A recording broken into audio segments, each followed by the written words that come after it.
Okay guys, so when replacing power steering assembly we broke the engine mount. It's has a thin rubber on the bottom and there is a fluid in there, some lubricant. So we broke that and it started leaking, so we're gonna replace the whole engine mount. So here we are in the back. You can see that thing with 4 legs and kind of like a shock looking thing in the middle. So that's it. Let me crawl under the car, show you a little more. So the power steering assembly is out right now. The stabilizer bar is unscrewed. So here it is. This is, there you go, loose. So this is the mount, and if you can see all the way up there on top, yep, there is a bolt on top. There you go. That might be a better view. Exactly it. So you see those 2 legs on this side, there's 2 more on the other side, and bolt on top, and that's where the engine sits on.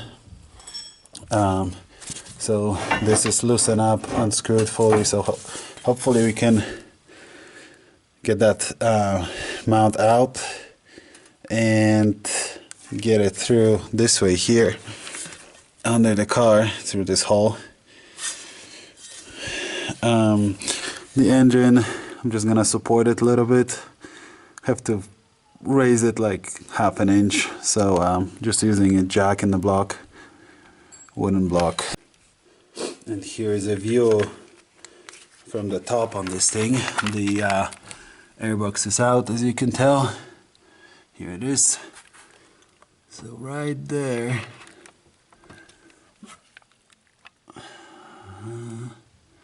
there you go, you can see it right there.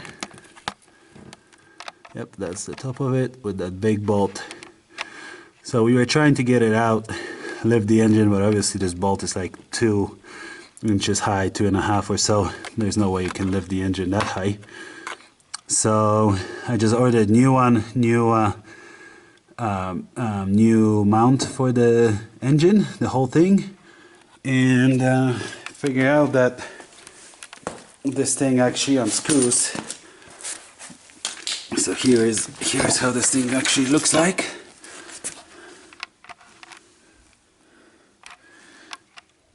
There you go. And here on the bottom there is a rubber, and we punctured that rubber when taking power steering assembly out, and the lubricant hydraulic fluid leaked out. So here we have a new one, well, new used one.